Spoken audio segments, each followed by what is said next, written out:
What's going on, America? This is Kevin from Kevin's Corner. And I was asking a little too much to see something that I've never seen before out of a politician and even a black Democrat. It would have been nice if Andrew Gillum would have did something to shock the nation. Meaning this, if he would have rejected the command, and I'm going to call it a command because we know that the Democratic Party is his handlers, and they're going to make him do exactly what he did, which is accept the bait concerning pushing identity politics. Why couldn't he have just done something different and said, you know what? During his interviews, I know everybody thinks that, Ron DeSantis just called me a monkey, but I heard the whole statement. And I don't think so. I don't think that's what it was. I think that he was simply making a comparison between our policies and theirs.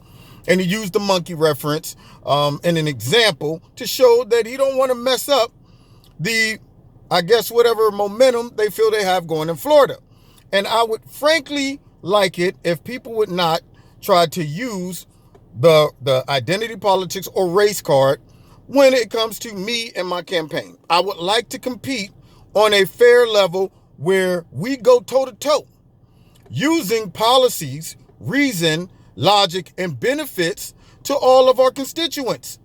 I don't want anybody to look at me as a victim or a black man who needs to use the race card to win or compete.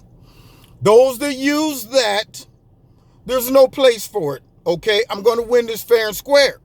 Me as a black man, I wouldn't want to win anything knowing that I won because everybody said the other person was a racist, even though deep down in heart, I knew that what they said wasn't racist. But I took the bait. I listened to the people in the background saying, now this is our chance. You know what we got to do? We got to go to the playbook. The playbook is racism on one. Racism on one. Ready? Break. So why couldn't he just say, hey, thanks for everybody trying to come to my rescue, but I don't need that. I don't need anybody to come in talking about racism. I'm gonna win fair and square, and I'm looking forward to a debate about policies, since he said my policies are simply going to monkey up Florida, not me. He didn't call me the monkey. He said my policies were going to monkey up Florida, and I'm going to prove that they're not. That would have been the man-to-man thing to do. But what does he do? He allowed people to bait him in. People like Shep, who's the worst person on Fox. I don't know. It's a tight race between Shep and Juan Williams. I don't know. I tell you, both of them deserve the garbage commentary award of the year.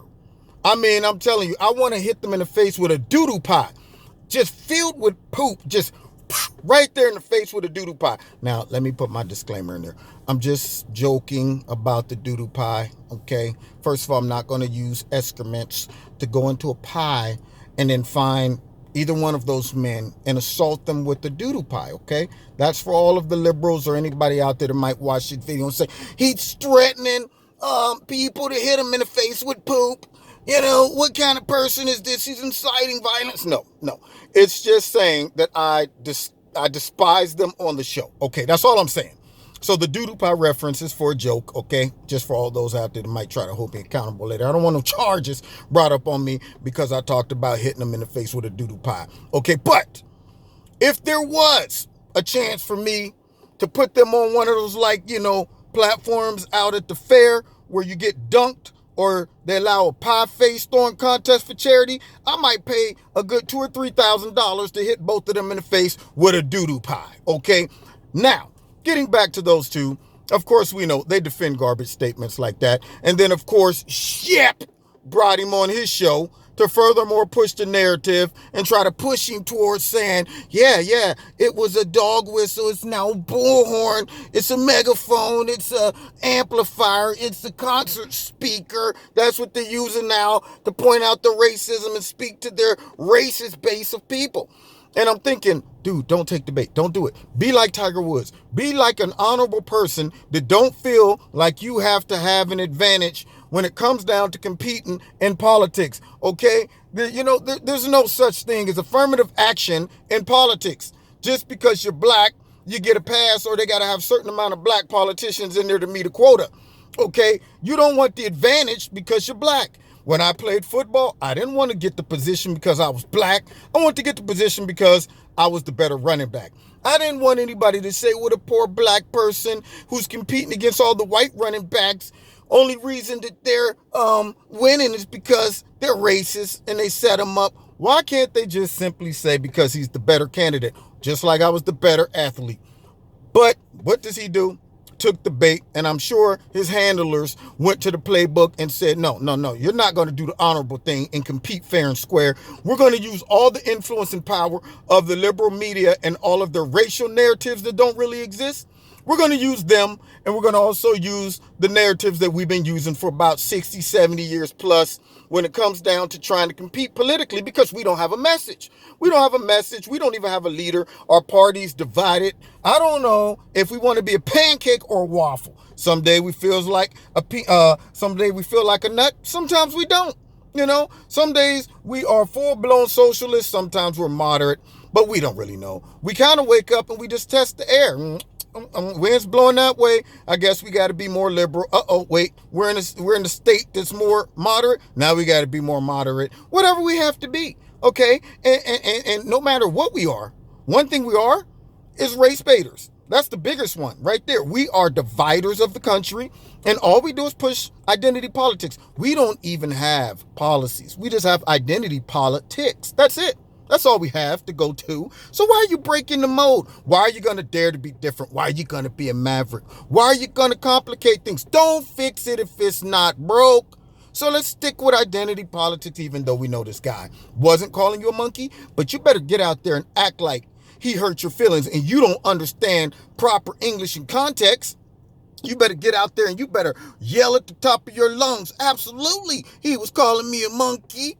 And I'm hurt, and my feelings hurt, therefore I don't have to debate and compete.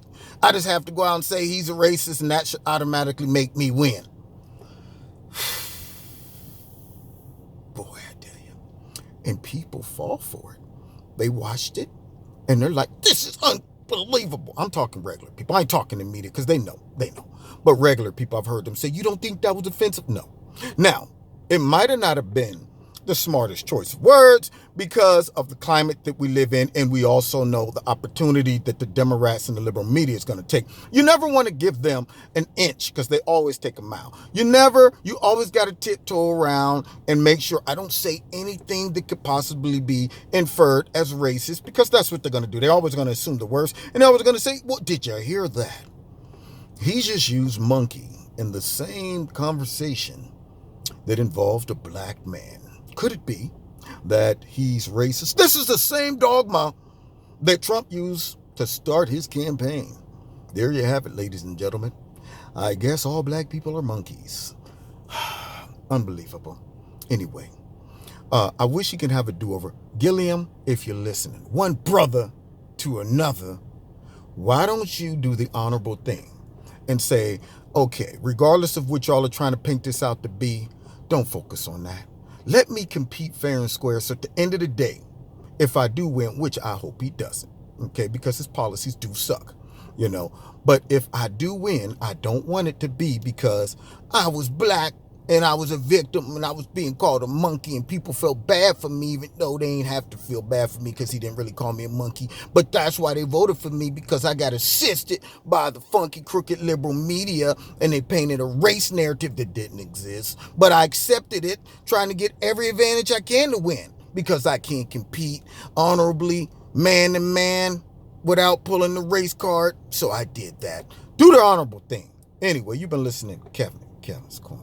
About to go out and do some salsa dancing to get some of the stress off my chest. This garbage. Anyway, God bless you. Find me on Facebook, Twitter. Hit notification. Hit share the video. Hit like. Subscribe. Okay? Also, check me out Wednesday nights, 7:30 in Kevin's Corner, my live radio blog talk show. We had a ball last week.